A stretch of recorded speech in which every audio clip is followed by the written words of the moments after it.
Okay, so I want you to think about this for a second. When was the last time you confused being comfortable with being safe?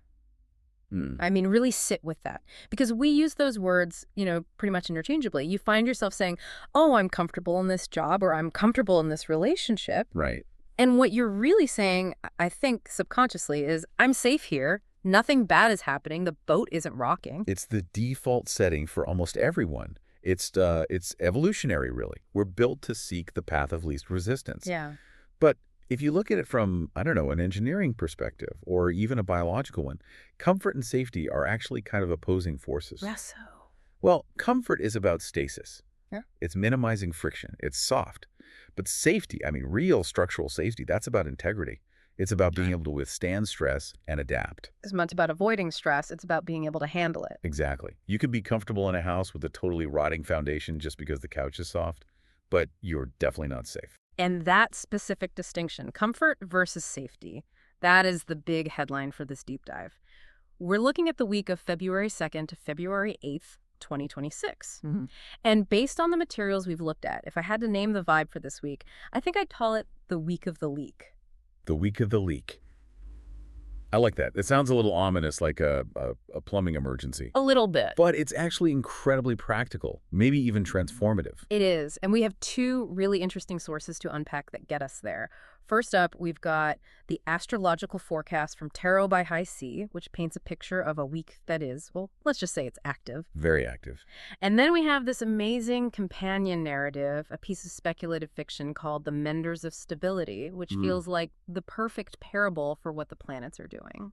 And our mission here is to synthesize these, right? Mm. We're not just, reading a horoscope or telling a story. We Yeah. want to help you understand this whole theme of stopping the slow leaks. Right. Because the source material is so clear on this point, this isn't about blowing up your life because you're bored. It's about upgrading your life because you are just tired of losing energy. Upgrading without detonating. I like that. Although, I do have to warn everyone, and I'm kind of looking at you here.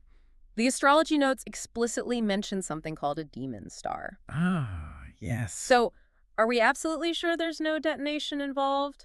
Because demon star does not exactly sound like a spa day. I promise, don't let the name scare you. We will get to Algol, the demon star, in a minute. Yeah. It's dramatic, yes, but think of it more like a pressure valve releasing steam. Not a bomb going off. Not a bomb. It's necessary intensity. Okay. Let's get into the mechanics of this pressure valve then. The biggest astrological headline for the week is Uranus, the planet of surprise, rebellion, and I did not see that coming. That's the one. So what's it doing? So on February 3rd, Uranus stations direct in Taurus. Now, for anyone listening who might not be fluent in astrospeak, we should probably clarify what direct versus retrograde actually feels like. Please do, because everyone knows Mercury retrograde, and that just means my email is broken and my ex just texted me. Right. So when a planet is retrograde, its energy is turned inward. It's reflective. It's psychological. It's like a car that's just idling in the driveway.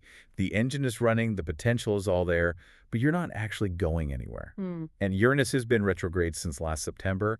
So for months, any frustration you felt, any real desire for freedom or change, it's likely just been a quiet internal simmer. It's that voice in your head at 3 a.m. going, I hate this wallpaper, or I really hate this career path, but you don't actually do anything about it. Exactly. You just sort of steward the annoyance. It's theoretical frustration. But when a planet stations direct, that idling car shifts into drive. The energy turns outward. It becomes visible physics. The source material explains it as the tension shifting from internal unrest to external movement. Those things that have been quietly irritating you, suddenly you can't ignore them. The tolerable becomes impossible. The forecast listed a few specific areas for this, like money habits, clutter, physical burnout. And staying quiet to keep the peace. Oh, that one's big. That's a huge one. Yeah. That is the ultimate example of choosing comfort over safety, isn't it? You're comfortable because you're avoiding an argument right now. The friction. Right? But you're unsafe because the whole situation is eroding your self-respect. It's a slow leak. And this is where it gets really interesting and, slightly terrifying. The source says that right now, Uranus is aligned with a fixed star called Algol, which ancient astrologers called the demon star. And the notes literally mention decapitation. I feel like we need to unpack that. Like, hey, have a great Tuesday, but watch out for the decapitation. It's intense imagery for sure. Historically, Algol is tied to the Medusa myth, so yes, decapitation. But in modern symbolic astrology, we don't take that literally. Okay, good. Please don't worry about actual heads rolling. Yeah. Decapitation here refers to losing your head in a much more metaphorical sense. That doesn't sound a whole lot better. Losing my head usually means I'm making a bunch of bad decisions. Look, bear with me. It means losing the control of the logical, rational mind, the head, and surrendering to the visceral emotions of the body. It's about releasing suppressed emotions. I see. The source highlights that Algol is associated with feminine power rising up against oppression. It's that moment where logic just fails to justify a bad situation anymore and you just react. It's the body saying no when the mind is still saying just be polite. So it's less about actual danger and more like a breaking point. A breakthrough point. If you've been holding something down, suppressing a truth to be stable, Algol is the energy that just pops the cork. You might see people behaving eccentrically this week. You might act in a way that surprises yourself. Oh, wow. But it's not chaos for chaos's sake. It's the chaos of liberation. So if I'm at work and my normally quiet colleague just stands up and says, you know what, I'm not doing this report, and actually I've always hated this font, that's the Uranus Algol energy. That is exactly it. It's the sudden inability to pretend things are okay when they are very much not okay. It's truth bubbling up like lava. Perfect analogy. Okay, so we've got this background hum of revolution and losing our heads, but we still have to get through the actual days of the week. Let's do the timeline. The source points out some specific landmines. Or opportunities. Let's call them opportunities. Fair enough. Opportunities. The first major transit to watch is Thursday, February 5th. We have Mercury squaring Uranus. Okay, Mercury is communication. Uranus is the shock. What happens when they clash? The theme here is brilliant ideas, questionable timing. Oof. I feel seen. That sounds like my entire biography. Mine too. This transit basically speeds up your neural pathways. Your brain moves faster than your mouth or your fingers on the keyboard. You'll see the flaws in systems instantly. Oh, I see. You'll walk into a meeting and immediately know why the whole project is failing. But the risk, according to the source, is being flippant. Saying the quiet part out loud. Exactly. And saying it before you have a solution. The advice here is really crucial. Gather your info, but do not rush to speak. That flash of genius can backfire if you just blurt it out without any tact. So, on Thursday, think it, write it down, and maybe wait 24 hours to send the email. Yes, absolutely. Put it in the drafts folder. No. Because on Friday, February 6th, the entire vibe shifts. Mercury enters Pisces. That feels like a weird pivot. We go from the electric shock of Uranus to, what is Pisces? Watery. Extremely watery. It's a move from the head to the heart, or, from head to the fog. Pisces is intuitive, it's dreamy, it's nonlinear. So when Mercury, the planet of data and spreadsheets, swims into Pisces, Our hard edges dissolve. they do. Details get fuzzy.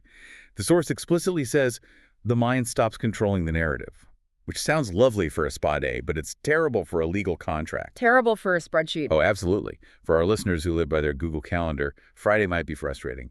Thoughts slow down. But your intuition, it's going to be loud. So the tip is to write things down. Immediately. Your memory might be a bit slippery, and confirm plans. Do not assume everyone is on the same page, because they're probably not. And there's a warning here, too. Mercury is going retrograde later this month, isn't it? Correct. This is the shadow period. So the source warns that whatever topics come up now, conversations, contracts, vague ideas, they are very likely to come back around for review in March. So treat everything as a rough draft. Yes. Nothing is set in stone yet. Got it. Then we get to Sunday, February 8th. Venus square Uranus. Freedom tests what's real. That's the core truth of this transit. Venus rules our relationships, our money, our values. When Uranus hits it, we get sudden shocks to those systems. Like sudden attractions, or? Both, or neither. It's more about a sudden realization that you need more space. This transit has a way of exposing what the source calls fragile agreements. Define fragile agreements. That's a really compelling phrase. A fragile agreement is an unspoken contract that only holds together because everyone is being polite. Like, I won't mention that you're always late if you don't mention I'm underqualified. Or a relationship that only works if one person is constantly suppressing their needs. Yes, that's a huge one. Uranus comes in and just shakes the table.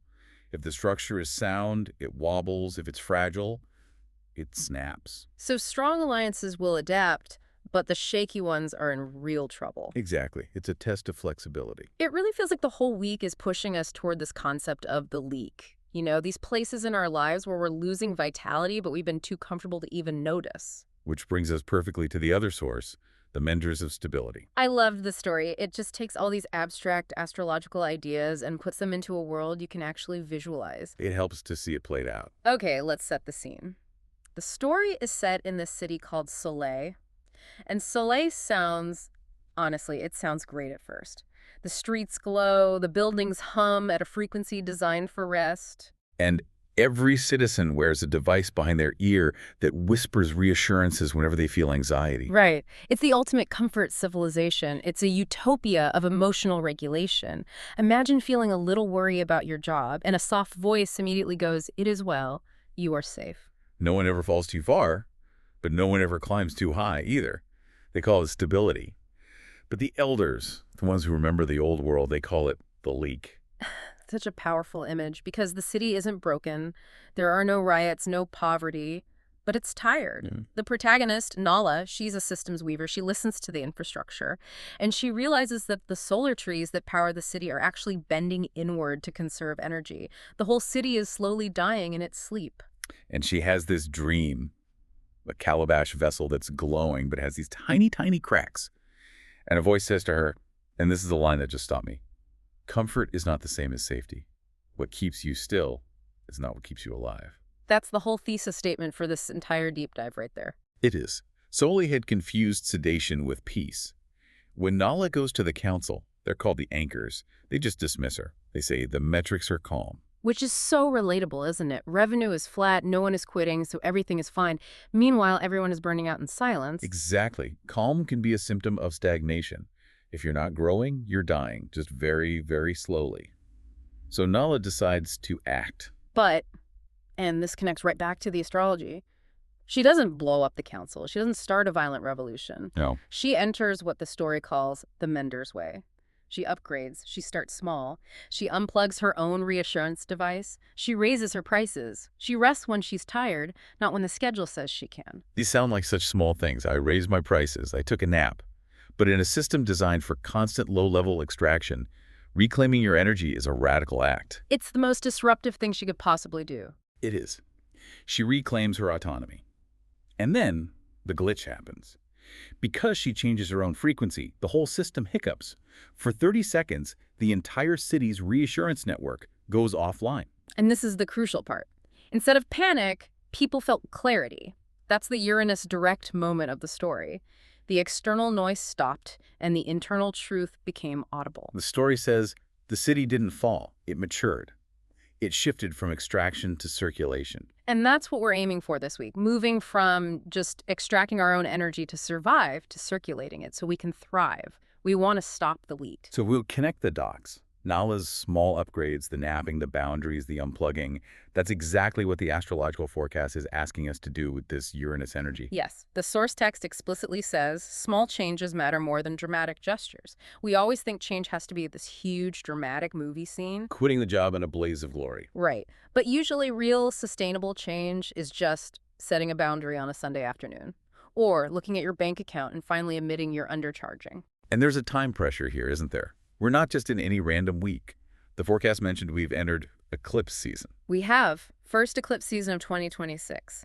Solar eclipse on February 17th, lunar eclipse on March 3rd. Right. So why does that matter for this week? Because eclipses are fated events. They're major course corrections. Think of them like cosmic auditors coming to check the books. The work you do now, this week, with Uranus going direct, is the preparation. You're clearing the decks. You're plugging the leaks so that when that big eclipse energy hits later this month, your vessel is actually strong enough to hold it. So if you're leaking energy now, the eclipse might just burst the pipe completely. That's a fair way to put it. The source says the changes happening now can feel karmic.